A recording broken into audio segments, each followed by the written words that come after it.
Well, welcome here, everyone. Welcome to the show. It's Karen and Dave on your Wednesday night. The phrase I said to Karen when she sent me an email is, "We need to talk." I want to talk with Karen. I think you probably want to talk with Karen. Karen, good to see you. How are you tonight?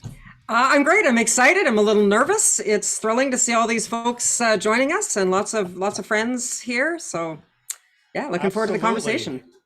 And Karen, I understand, just to get kind of the important things out of the way, you had your first skating lesson tonight. I mean, how incredible is that? I did, and I even went slightly backwards, so that was thrilling. Here's the key question though. Did you Yeah, go slightly backwards intentionally or I did. unintentionally? I did. It was intentional. Yeah. Well, and do you want to tell us why you are pursuing skating, even though obviously because it's snowing right now and we're back into the dead of winter, but Yeah. otherwise? I'm a former indoor athlete. I'm a volleyball, basketball player, and so I never made my peace with winter. And here I live in the heart of winterland, and I figured it's time. 60-year-old, gotta make my peace with winter. So You're a role model already, and we haven't even started the show. This is unbelievable. Well, speaking of peace, we had a question, one yeah, question, basically, that prompted what this is going to be.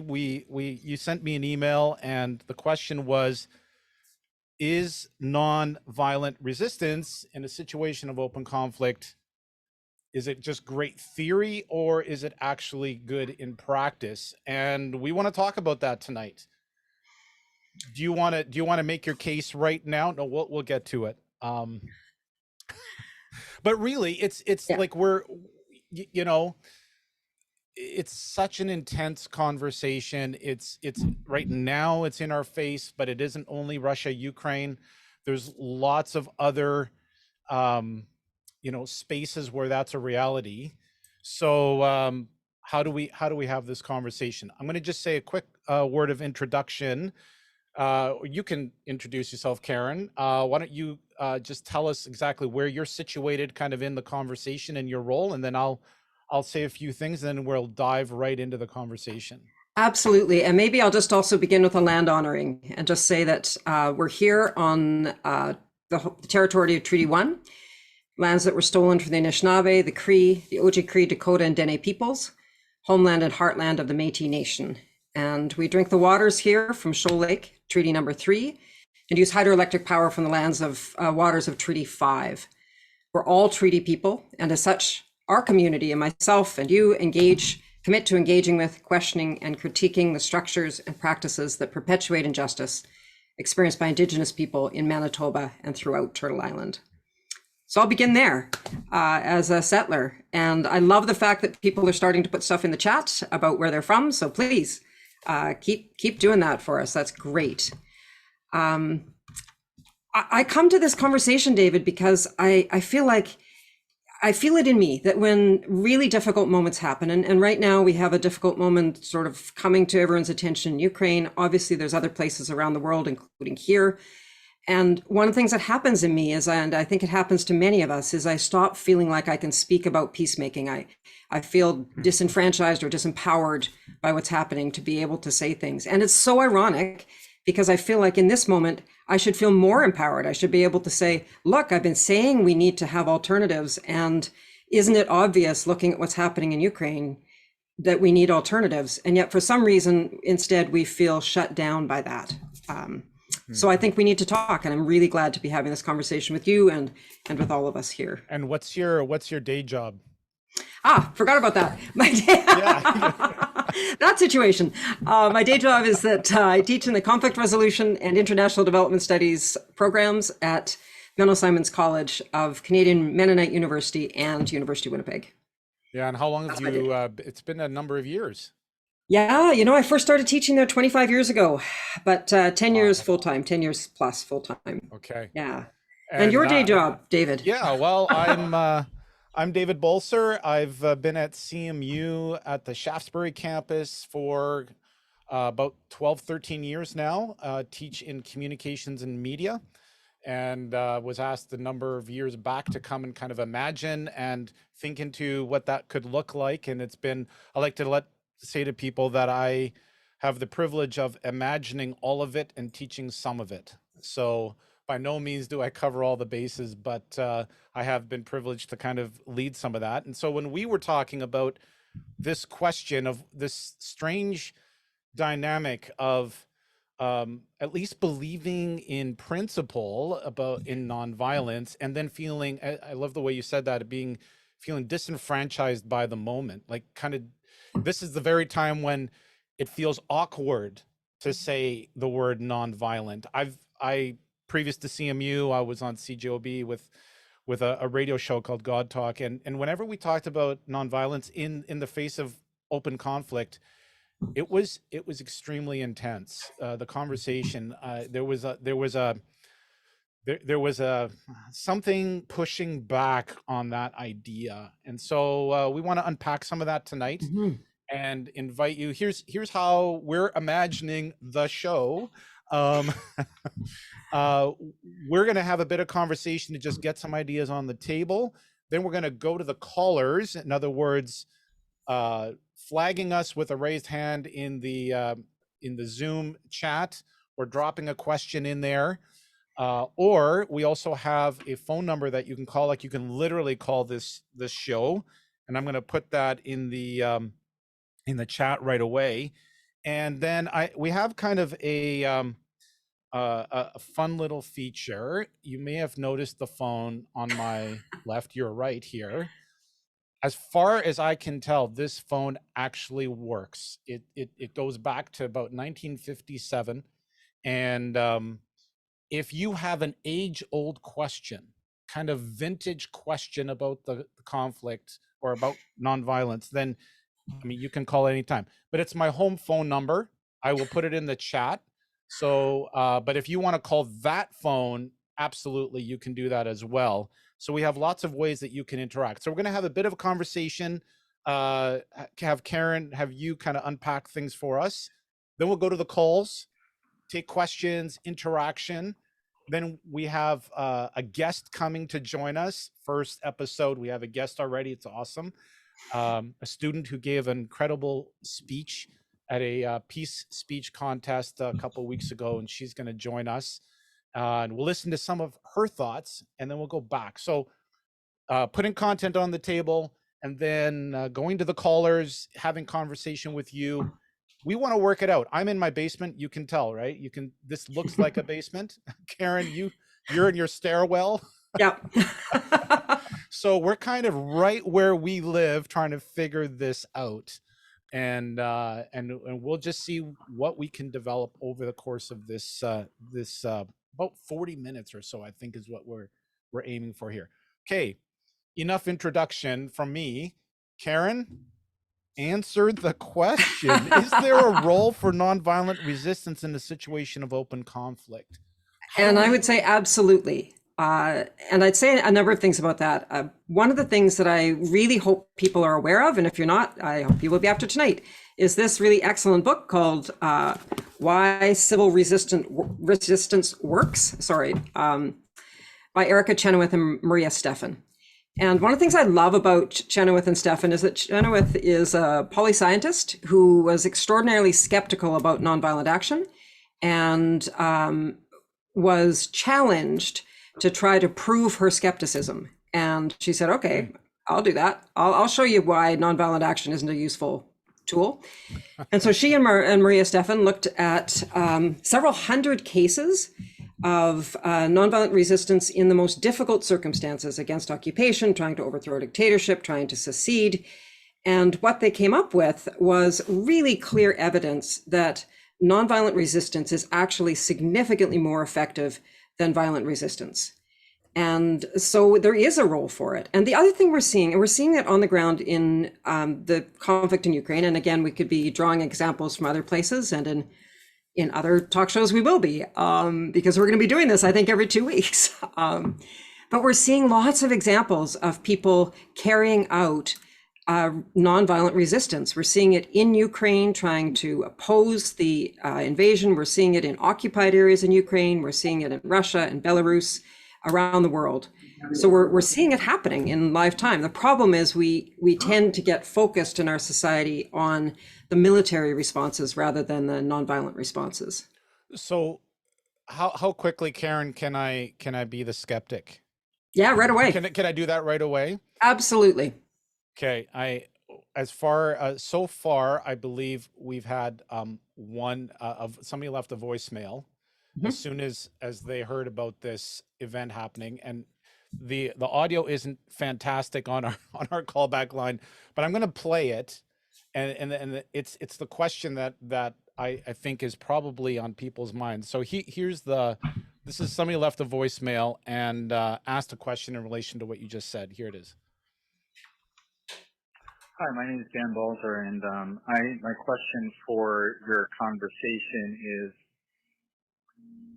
when you quote statistics about 53% of nonviolent resistance actually has a positive effect.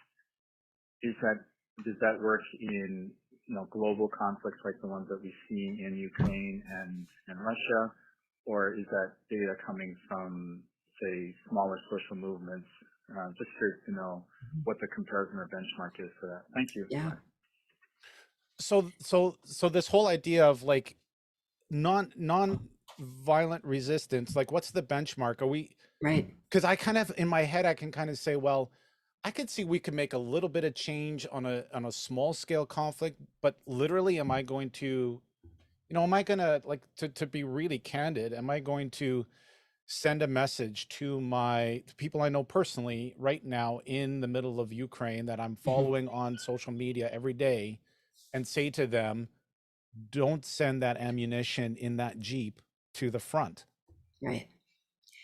So let How me do we grapple with that? let me pick up a couple things from that. And first of all, to the question from the caller. So Stefan and Chenoweth were looking at not social movements. They said those are too easy. That's the low hanging fruit. We're not even going to look at those. We're going to go to the exactly the kinds of things your caller is talking about, to invasion, to occupation, to secession, to overthrow a dictator. So they went right to that. And so that's the first thing. The second thing, and this is, I think, really important for me to say because of my social location as a privileged cisgender white middle class woman in North America, is I'm never going to be critical of someone who makes a different choice. I have no idea what I would do if I was literally facing extermination by violence. I might well do something other than what I'm doing, but my location and the research that I've done, and particularly the nonviolent activists that I've worked with in places of severe violence, El Salvador, Guatemala, Colombia, that's what leads me to believe that nonviolence can be really, really effective. And I think we're seeing examples. And I think one of the problems is we expect, so, we see this incredible footage of someone standing in front of a tank. And we know they didn't actually stop the tank forever, right? And so we say, okay, well, it's amazing and it's brave, but it didn't actually stop anything. But I think we need to just notice a number of things there. First of all, that even the brief stopping is an empowering action for those who are involved in that. And one of the things that we know is it's a lot easier to invade than it is to stay occupying a place. And so the Ukrainians are going to be in this for the long haul, and they're already people who've got lots of experience in nonviolent action, and this is just sort of flexing nonviolent action muscles. They're also demonstrating really clearly to the invading forces that they're not wanted there. And given that one of the tropes that those forces are being told is that they're there to liberate, what needs to be shown really clearly to them is that you're not liberating us and we don't want you here. And of course, that's what those actions do as well. And then of course it slows it down, right? Even actions that don't stop it, slow it down, give people time to get out of the way, clear out, etc. So there's all sorts of ways that we need to look for how is it working that are beyond did one person stopping a tank and stop the invasion.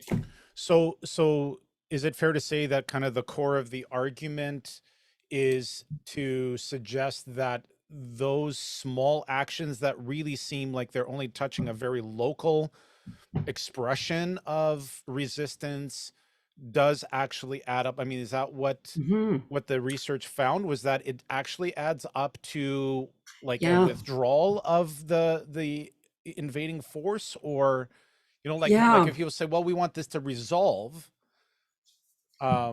it just feels so small. Maybe I'm just way too Absolutely, skeptical. it feels small. And Chenoweth and Stefan do say that stopping an invasion is one of the most difficult things to do. So it is one of the hardest to stop, whether by violence or nonviolence, but it's still slightly more effective to use nonviolence. And certainly the Ukrainians are already using nonviolent and violent resistance. Like they're already knee deep in the nonviolent resistance as well. Mm-hmm. And then in terms of numbers, one of the things that's really interesting is that when I first started learning about nonviolent action after having been educated by Latin American activists, I had this belief that, you maybe needed like 50% on your side. You had to sort of get 50% of people believing the same as you did. And one of the things that they come up with is that if you have 3.5% of the population involved in a struggle, you are going to win that struggle. And that's a remarkable figure. It's not 50%, it's 3.5%. Now, still a lot of people, right? Yeah. 3.5% of a large populous country is still a lot of people. But it's not as many as I had thought it must be. Wow. Yeah. Okay. Let's go to the lines. If you have a question and you want to just use Zoom and turn on your microphone, then if you could use the raise hand feature under the reactions button on Zoom, then we know that we can go there. Or I will give you the couple call lines here. So if you and this might make it easier for us as well, because of the number of people in the room. So if you want to literally phone the show, this is the number: 431 Does that take them to 451. that phone? It takes them to my cell phone, Okay. but it'll go straight into the board here. So 431-451-6247. And if you really want to hear that vintage ring that takes you back to the 60s, there's the number in the chat: 204-338-2597. And my working joke is, if my daughter picks up, just tell her that you're trying to get on to that other thing happening in the house, which is the Zoom call-in show. 204-338-2597. You can also put your questions or comments in the chat. That is probably the easiest way. So go ahead. The floor is yours. Karen has put some of her conviction and research on the table. So questions, comments, reactions, where does it take you in your thinking? Just before we go to Marianne, who I see has got a hand up there. Sorry, Mariana, my bad. I just want to notice Daryl's comment in the chat. You don't have to go far back in history nor geography to see oppression. And he's named a couple of the key nonviolent resistance movements in Canada, often, of course, met with violence, but still nonviolent resistance movements initially. Yeah, thanks, Daryl. Yeah, go ahead. Mariana, do you want to unmute your mic and we'll bring you on? Thanks so much for being here tonight. What's your comment or question? Karen's the expert, by the way. Go Yes, ahead. well, first I have to say, Karen, I saw you speak about your experience in El Salvador. I think it was 1990 or so. And because of that, I joined Peace Brigades International, and it led to a whole bunch of other things. Wow. So I couldn't not mention that. An amazing, amazing influence in my life, as I'm sure you've been in many others. And yeah, thank you for having this conversation, because I think it's kind of what you mentioned. You find, by bringing up nonviolence at this very stressful time, around the Ukraine, because that's the one I'm most familiar with now, being in the news every day, that it sounds naive. My question is, one thing, even in peace brigades, we're talking about is to do nonviolence, you have to plan for it and organize it and so on. I mean, there's the spontaneous actions you're talking about, like the person standing in front of a tank. But do we really need for it to be a more organized plan, with time thing? And in relation to that, as a friend of mine in the Netherlands was telling me that the Netherlands used to have like a civil nonviolence defense, and Germany still has it. I guess the Netherlands have let it go. I knew nothing about these. I don't know if Karen, or others to Yeah. know about them. So just your thoughts on that, please. Yeah, sure. I'll hop in on that. So I think I would say it's a yes and. I think that there have been significant cases of spontaneous nonviolent action that have been effective, and it's of course much more effective if it's planned and organized. And so one of the things that that I have seen in the literature about Ukraine right now is that this moment gives Western Ukraine an opportunity to be working on preparing for nonviolent resistance, right? There's an opportunity there. And you're absolutely right that several of the Scandinavian countries and then I think it's Lithuania. Don't quote me. It's either Lithuania, Estonia, or Latvia. I'm not very good at keeping the politics of the three apart. Has a plan of civilian resistance in place because they're aware that they're not militarily going to be able to stop a Russian army, and so they have to be able to find other ways to resist that involves more of the population. Because of course that's one of the key elements that makes nonviolent resistance potentially more effective and fruitful, is that it's something everybody can do, not just people who are, willing to fight and able to fight and in that particular demographic. Follow up, Mariana, to that? Are you convinced? Yeah, I mean, I've been an advocate of nonviolence, well, certainly since I saw Karen speak, and all my experience, has suggested it. The one thing I guess I've figured out in the readings that it is a long-term thing. That over time you will see the success and the influence and so on. And in our world, when we're looking for immediate, it's a little harder and trickier for sure. So in the context of an invasion, like kind of what would be our realistic expectations if we encourage people to engage in non-violent response? Is it kind of like, well, it's not going to impact this invasion context, but it might down the line? I mean, how would either of you respond to that? Well, one of the things Robin's got in the chat is that Robin has corrected me. Great. Thank you, Robin. Is saying that all three Baltic countries, Lithuania, Latvia, and Estonia, not just one of them, have not only had successful nonviolent campaigns, but also, I believe, also have plans for the future. But I sidestepped your question there, David, because I was reading that comment in the chat. Boy, multitask like wildly here. I'll bring the question on. If you respond to this question of like, what are our realistic expectations if we engage in the case of an invasion, which is a mass scale conflict? Yeah, I think back to Mariana's point, these are long-term things. There's not a magic wand, a quick solution. And I think one of the things I just want to hold up when we have these conversations about, would nonviolent action be effective? I think there's kind of an implied assumption underneath that violence is effective, and that's simply not true, right? We know that violence fails in 50% of the time because one side or the other side that uses violence loses. And we know that often even the side that wins sets up a situation of more violence down the road. And so, yeah, we can say, I don't know how nonviolent action would work here, but we also need to say alongside that violence is failing here, right? We need to be clear on that as well, and not hold nonviolence to some standard that we don't hold violence to. That's a really interesting insight, Karen, because if I think about it on a very personal level, like, oh, I have a problem with a family member, I'm going to use violence.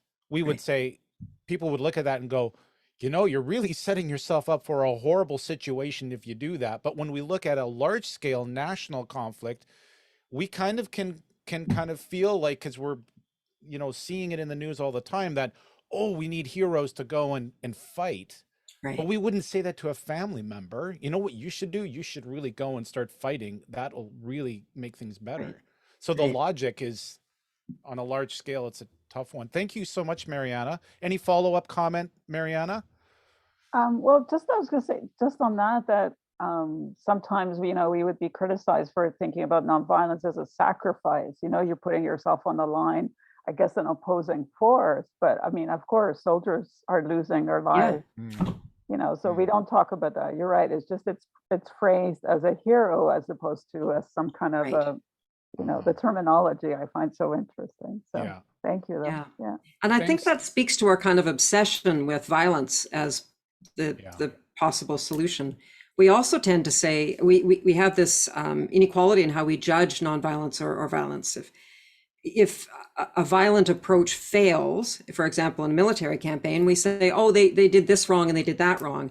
But if nonviolent action fails, we say nonviolent action doesn't work, right? We don't say they didn't have enough planning, they didn't have enough resources, they didn't, you know, we critique the method rather than critiquing how someone does it. Yeah. And we don't do Thanks. that with violence. Thanks so much, Mariana, for being here and for offering your insight. Let's go to Sheila, who's been waiting on the line. Sheila, welcome. Jump Hi. into the conversation. Thank you. I've got my camera off because I'm making cookies at the same time. So You yes, you can bake and do the show. We're completely good with that. I mean, we're working it out in our basements, so that's great. my question is, I just had my last class today of biblical perspectives on peace and justice, which I've been teaching. So I'm curious how much of the civil disobedience, nonviolent resistance work that you're familiar with, Karen, is rooted in religious convictions of some kind. I'm just curious about the connection between faith and nonviolent action.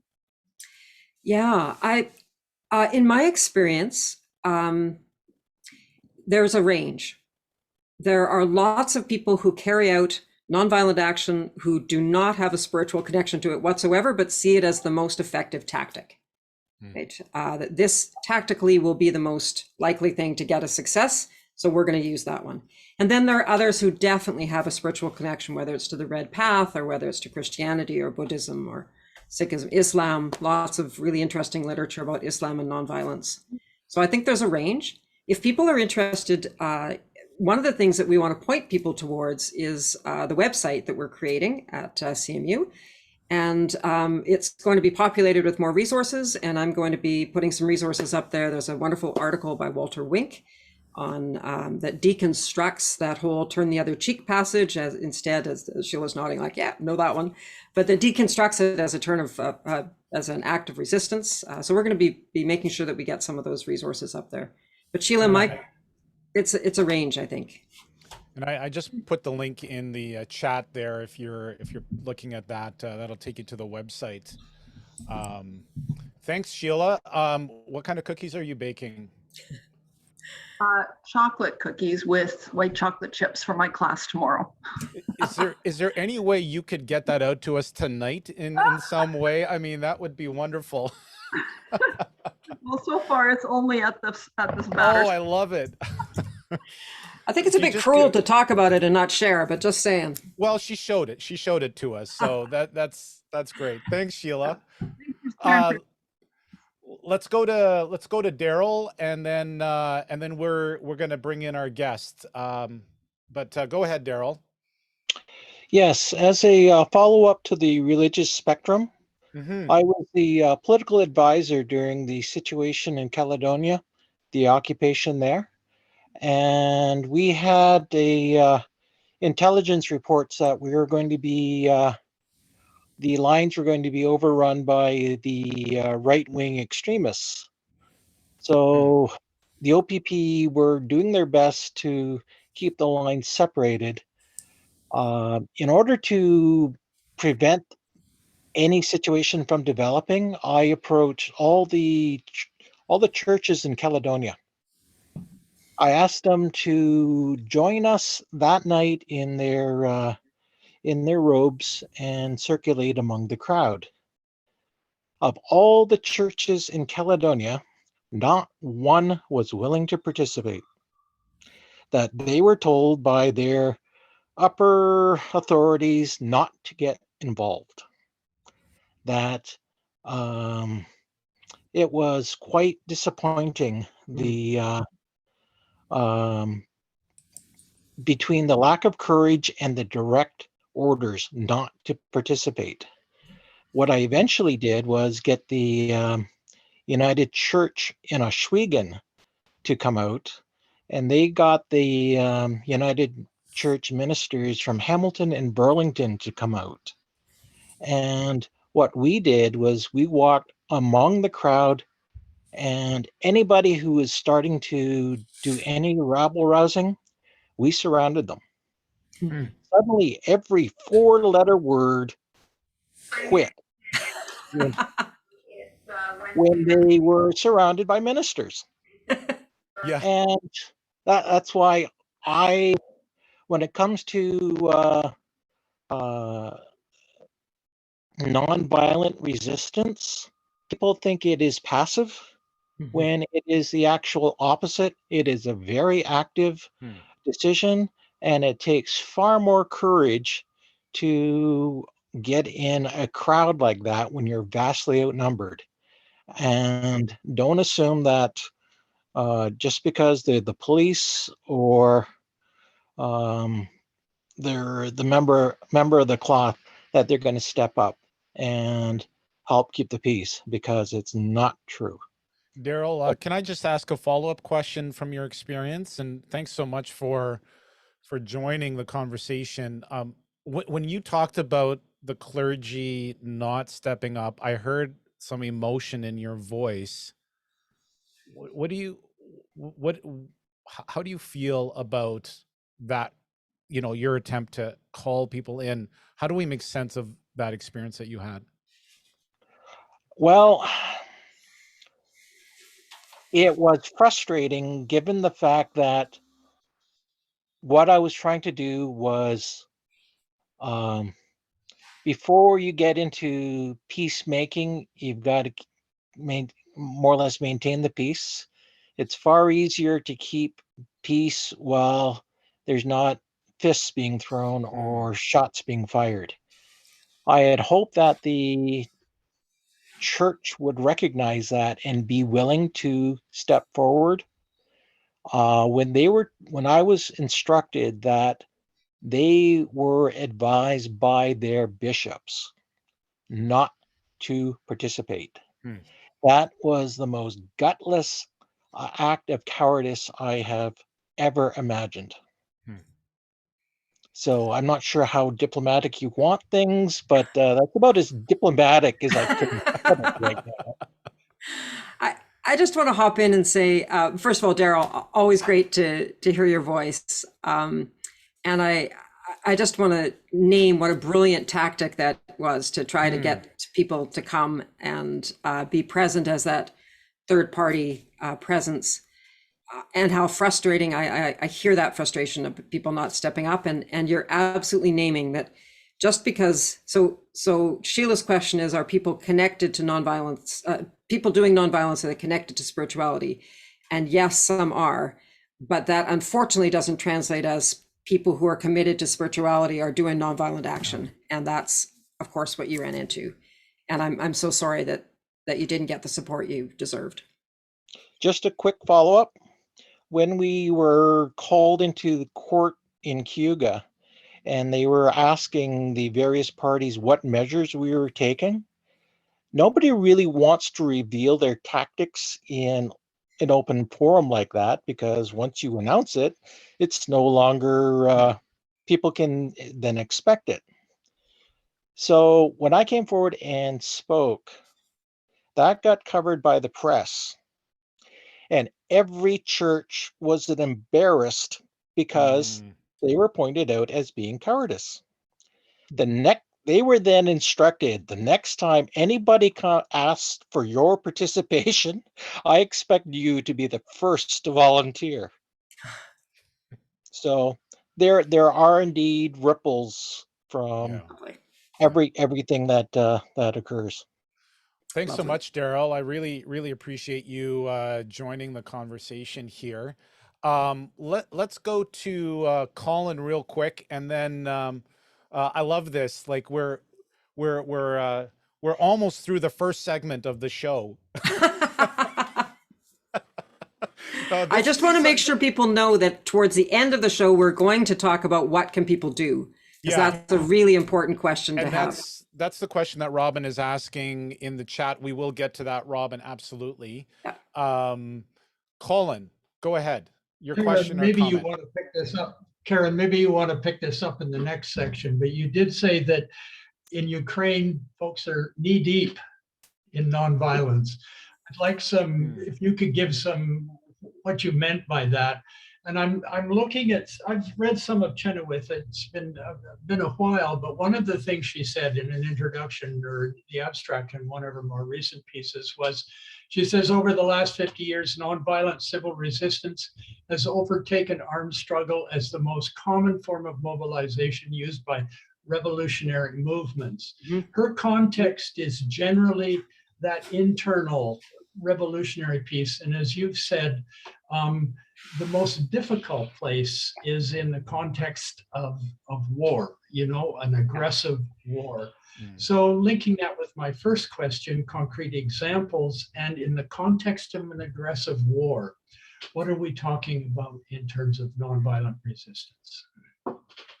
Yeah. Karen, let's pick that up when we get to the next segment. Okay. Is that good? Thanks, Colin. Yeah. Well, thank you so much, Colin. Is that good? If we'll definitely get there, and we'll just bring in our guest. And just before we do that, I'm just gonna bring this back in. Sit back and relax.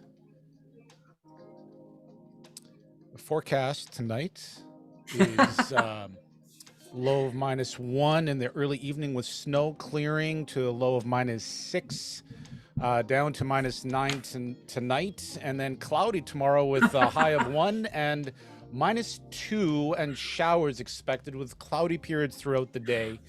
And we are anticipating, and this is the part that isn't true, a high of 25 the following day, but we can be optimistic about that. So now back to the show with Karen and Dave. You may have noticed the piece behind me. The score is 1-1 Detroit Jets right now. I actually.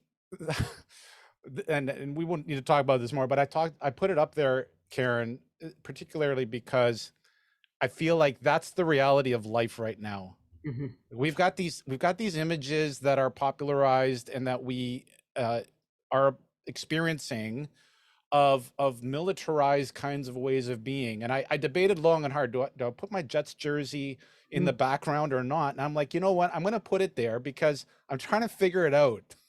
I'm literally trying to figure it out. Like, that's the reality and the complexity of this conversation for me, in terms of how I think about how I'm living in the world. Yeah. So, Alayna Smith, we're going to bring her in, and I just got to find her in the Zoom so I can, here we go. Oh, yes. There we go. Hi, Alayna. How are you tonight? I'm good.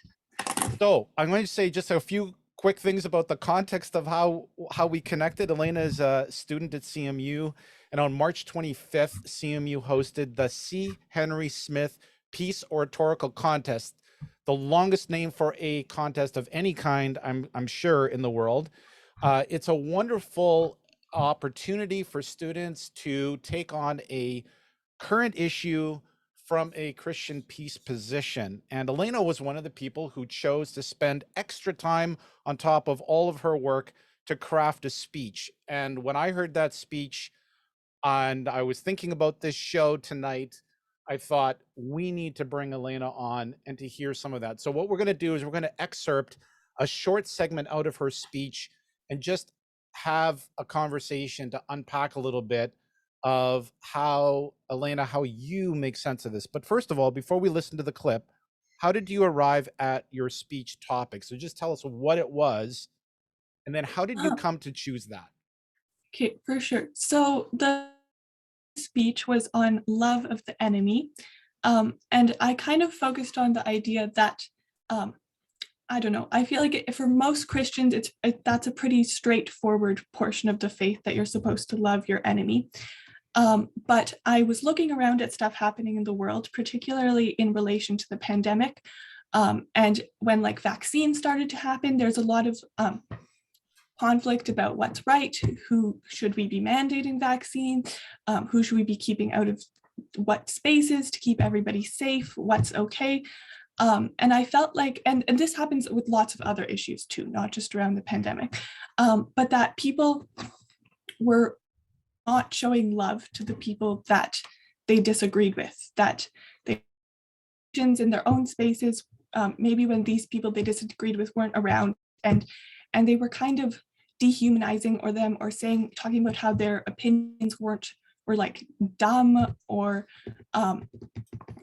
just a lot of not trying to understand the other side and not working at loving people in the small ways that are happening right now. So I kind of wanted to focus on what actually putting these ideas into practice might look like. Okay, awesome. We're gonna set up. We're gonna listen to just about a minute and a half of the speech, and then I'm gonna invite Karen to just react to it. She hasn't heard this yet, so it'll be a genuine, candid reaction. And then Alayna, if you have some follow up on the backstory of kind of how you arrived at this.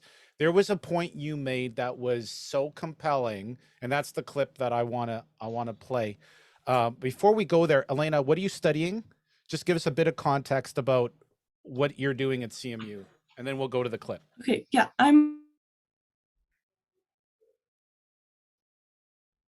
And as Zoom goes, okay, so I'm a first year and I'm studying biology right now, although that may change yet. I'm interested in a lot of things. Awesome. So biology student, first year, writing peace speeches in her spare time. That's awesome.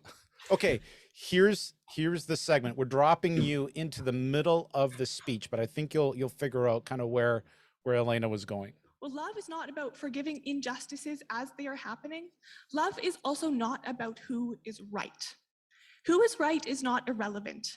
When we are wrong, we can cause real damage. But in the context of practicing love of the enemy, who is right needs to be set aside, at least for a time. When Jesus was nailed to the cross, the people doing it weren't right. They were wrong, and Jesus loved them anyway.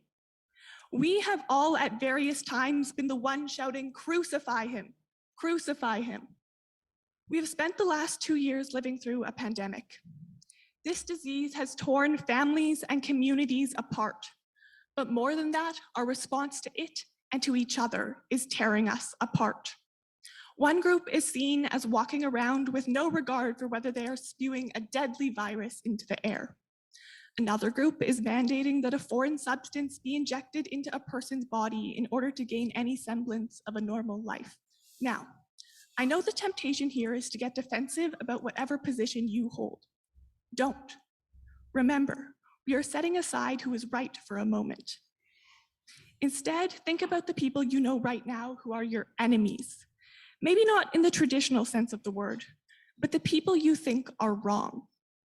How exactly you love these people will vary, but it means not assuming that you are superior and that they are idiots. It means recognizing that issues are complex and other people are trying. It means not shutting certain groups out of conversations or spaces. It means accepting others first as fellow children of God, fearfully and wonderfully made by the same Creator who made you. If we believe we are called to love our enemies, we have to actually do it. All right. Karen, we'll Wow. throw the mic to you. Isn't that like, way to Yeah. go, Alayna?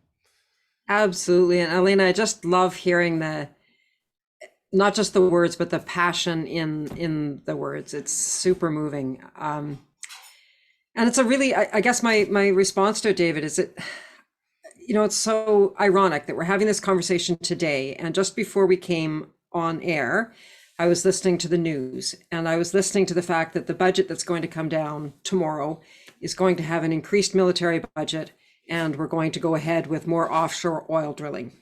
And I'm really angry about that. I'm really angry about that. And it's okay for me to still be angry about that. But Alayna, you're nudging me to remember that I need to be able to find ways still to engage with people who might disagree with me on that in ways that they're human and caring. And so Alayna, it's a good message for right now. Absolutely.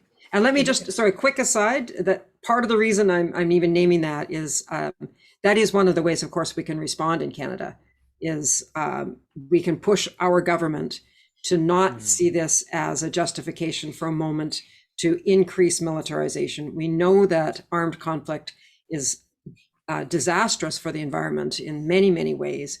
We know that the IPCC report just came out naming the climate crisis.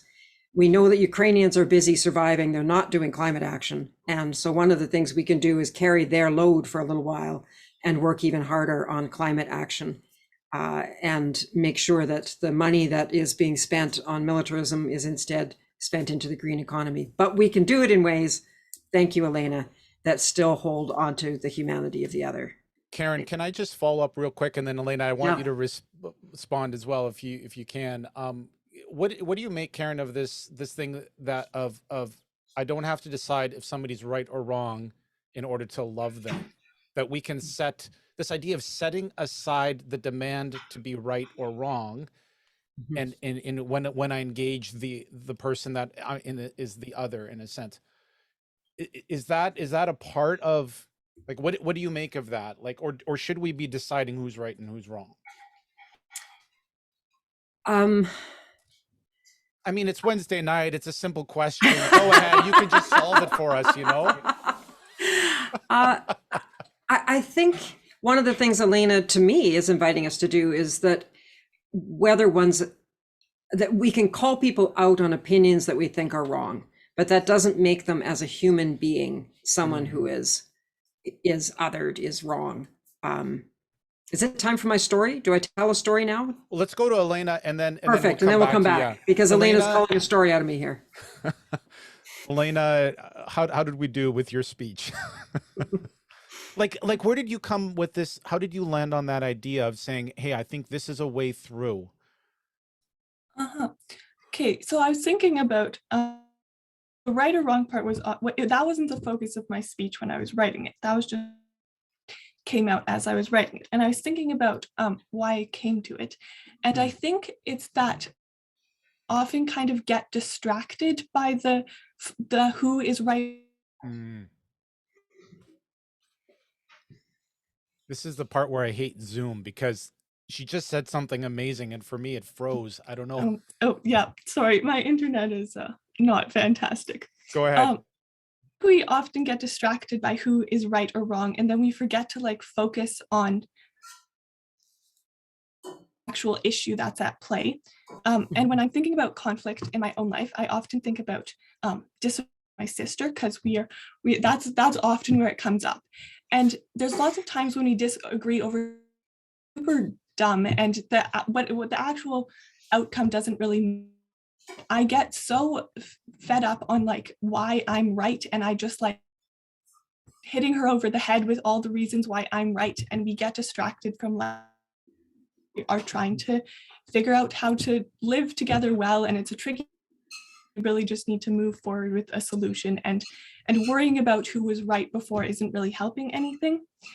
And I think that we can also, it's if we make it into two and they're wrong, then it's hard to move.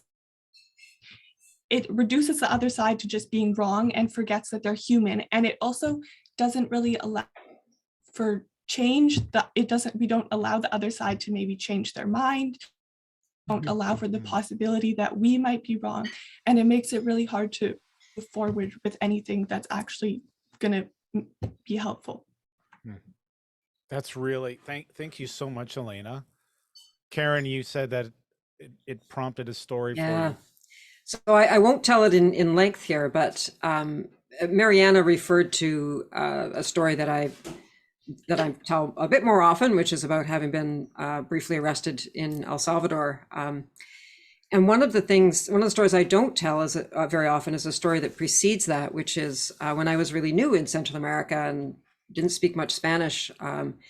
I was at a tourist resort. There was a gunshot in the night, which I didn't realize was a gunshot at the time. I heard someone screaming. I went out and found a young man who was dying in the road, and he'd been shot. We tried to resuscitate him. We tried to get help for him. That wasn't successful, and so he was the first person I saw die. And his mother was there, and I spent the night holding her and physically holding her and supporting her, and then in the morning discovered that he had been a member of the Treasury Police, which is a police force in Guatemala that's linked historically with incredible torture and human rights violations, and was actually the one I ended up in several years later in El Salvador. But there's this moment in my life of having faced really the other, right, the torturer, and having faced his humanity and held his mother's grief.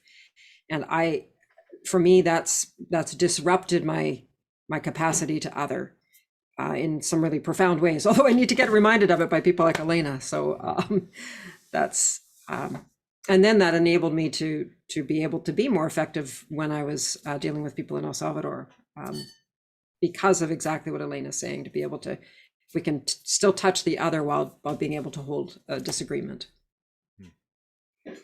Alayna, do you have any kind of final thoughts? I have a clip of your final thoughts from the speech. Should we end with that? Yeah, let's end with that. That would be great. It was awesome too. Okay, I'm going to bring this up, and then thanks so much, Alayna, for joining us. Yeah. It's just super awesome to have you here, and way to go. Thank you for naming things in ways that made it really accessible for us. Here's Alayna, the last couple seconds of that wonderful speech on March 25th. We are called to go out and love our enemies.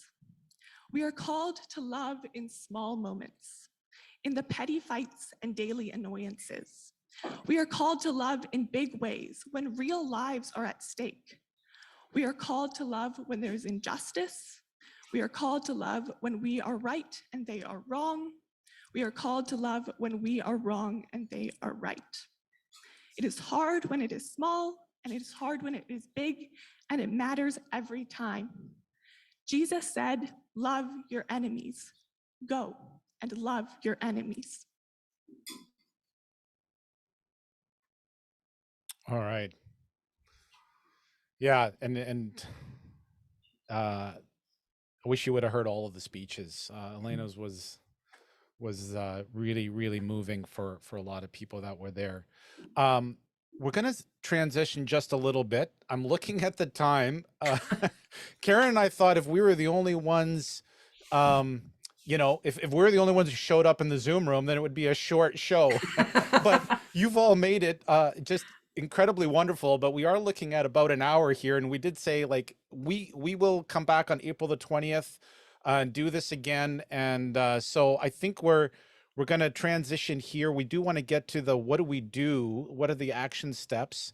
And then we'll wrap it up here. But I want to just take a moment. I think it's important for us to do this, and that is just to give us a moment to think about the people that we know in the Ukraine in this case, but in a lot of other places in the world, and to just remember and kind of pay tribute to the difficulty and the challenge that they're in. If that means it's a prayer for you or a moment of remembrance, we just wanted to create a space to say, you know what? I mean, we can talk in theory about this, but we need to practice just caring about the people that we know. And I think about my friends in the Ukraine, and it's pretty profound. So I'm just gonna allow you a moment of reflection, and then we'll go to the what do we do next kind of question.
All right. Karen, how do we make this Okay, into I've got a practice? bunch of things, and I also want to pick up on Colin's question. So, examples. One of the things that's, I think, really amazing about Ukraine is that they have this history of nonviolent resistance, 2004, 2014.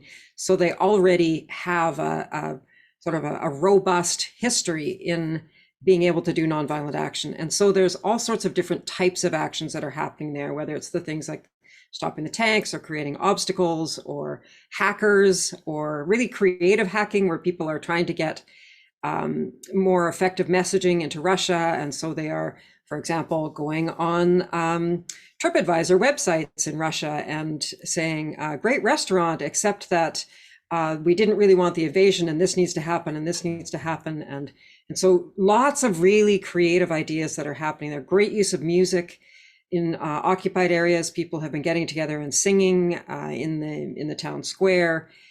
So lots of examples. And one thing, if you're interested, we have this website that we're creating as we go, just like we're creating the show as we go, we're creating the website. And I came across a couple of really good sources this week, Novact and Patrier, both of whom, and also the Meta Center for Nonviolence, who have lots of different examples of nonviolence that's happening in Ukraine and nearby. The Belarusian railway workers who sabotaged the railway tracks so that it was harder for Russian military supplies to get in. Of course, lots of resistance in Russia. We've seen demonstrations, we've seen media work. So we've athletes speaking out. So there's lots of stuff that's happening. I would give you more, but I want to make sure that I also talk about some of the things people can do. Sorry, David, what were you gonna? Well, I was just gonna say, so there's the actions on the ground in that zone, and then us in our basements and Yes. stairwells. What can what's we our do? takeaway? What's our Absolutely. So I'm going to give you a bunch of them because one of the organizing principles of nonviolent action is that you want to make sure that there are a range of things that people can do depending on their willingness, capacity, interest, etc. So one of the things you can do, there's a link there to Amnesty Internet. Sorry, that was the link to, I think, change.org. Change.org. Petition. I would just encourage you, that petition is about visa-free entry to Canada for Ukrainians. And I think we need to say visa-free entry to Canada for people who are coming from conflict zones, because we're talking more tonight about Ukraine, but we could be talking about Syria, we could be talking about Yemen, we could be talking about Sudan. Or this one. So this is an Amnesty International letter. So those are both things that I think are fairly easily accessible for people to do. Go back to the point that Brent made in the chat, and I just want to underscore again. So the budget's coming down. We may not be able to stop this one, but I think we need to make it very clear to our elected officials that spending more money on militarism, and we're seeing the cost, to human cost, environmental cost of war, is a bad decision on our part. And we know that we need to leave the oil in the ground, not increase that. So again, making sure that we make our opinions really clear on that. So it's by writing to your congresspeople, your MLA, your MP. That's what I'm trying to say. Sorry, I'm speaking too fast and I'm getting too excited on this. We have people tuning in from the US, so it's completely appropriate. Okay, yeah. that was it. I was being really Absolutely. creative and no. This is a North American wide phenomenon, this show right now. So just Right. if you're wondering, Karen. Thank you. Donate money if you're capable of doing that. There's this human desire to send stuff to places, but we know that the most effective thing to do is to actually send money, because then it can be inserted into the local economy and then people can buy what they need. So if you're capable of sending money, the MCC, Red Cross, one of the things that people in the region are asking us to do, in Ukraine are asking us to do, if you know people in Belarus or Russia, if there's ways that you can get information to them because they're maybe not getting really clear messaging on what's going on, make sure that that's something that you do, is to connect with those folks. And really important is to amplify the nonviolent actions. These are things that are happening, that we know are happening, that the Ukrainians are doing, that others are doing, but the stories don't get told. And one of the things that you can do is amplify those actions. And we'll keep trying to do that about Ukraine and other parts of the world here as well in the next weeks coming up. I'm just looking at the chat here. Robin, thanks for putting that scenario there. The Committee of Soldiers' Mothers of Russia are trying to hold the Russian government accountable to know where their sons are and to bring them home. The Ukrainian government is asking Russian mothers to come get their sons. These mothers have been successful disruptors in the past. I still feel like I want to be hopeful, Karen. I really do. That all of these actions add up to a larger kind of pressure.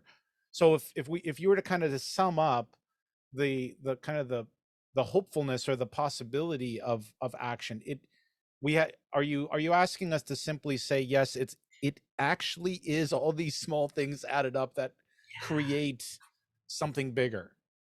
There's a wonderful Dorothy Day quote. She, of course, was a Catholic activist, US activist. There's a wonderful quote from her that says something like, our job is to sow the seeds, and it's a little arrogant to think that we also get to see the harvest. Huh. And that thought, Okay, and then point well taken. and then another thing that someone said to me recently on a different issue, but I think has some bearing here too. When you're in hell, you just got to keep on walking, right? Like we know that doing nothing will mean that nothing happens. We don't know that doing something will mean that nothing happens. So I'm going to choose, like von Geyer Mathai, I'm going to choose to do something in the hopefulness that if I and others of us are all doing something, I'm going to go down trying to do stuff. Yeah. That's Eric is just saying in the chat, I gladly meet with Russians as friends, but I also go to the Russian embassy every day here to protest their invasion with signs and flags. brilliant. Yeah. You know what, folks? I think it's a wrap. I think we have come to not the end of the conversation, but the end of tonight's conversation. We will be back here on your Wednesday night, April 20th, 7:30. Please go to the website, use the talkback line if you have a question for us. We'll likely put an email on there as well, so you can just email us your ideas, questions you would like to have a conversation about. We're creating this series, Karen, we don't know how many episodes. We're going to have some until it's just you and me again in Zoom, and probably we'll wrap it up. But if you want to be a part of trying to figure it out, we'll keep taking different approaches to this conversation and invite your input. Thank you so very much, everyone. It's way more fun when there's people in the room. Absolutely. Karen, final thoughts? Just really grateful that people turned up to think about this, ask you to amplify this, and let you know that we'll keep building the website as well. So keep checking it out. There'll be more things in the next few days. Yeah, and thank you all for coming. The recording will be on the website as well, so that'll go up there. And thank you as well to Alison Ralph, who did a lot of the behind-the-scenes editing, and there's a number of people who just threw their hat into the mix to make this happen. Kevin Kilbride, CMU marketing team, who put the website together for us in days. So lots of people. Thank you so much for coming, everyone. And Daryl, I love your comment. Keep it practical. I don't want an academic debate. I am happy to be the resident skeptic on everything that Karen wants. No, but Karen is on the ground. So we will practice your skating, everyone. And we'll be back in 2 weeks. Thanks, everybody. Have a very good night. And thanks for your comments. We'll see you in 2 weeks.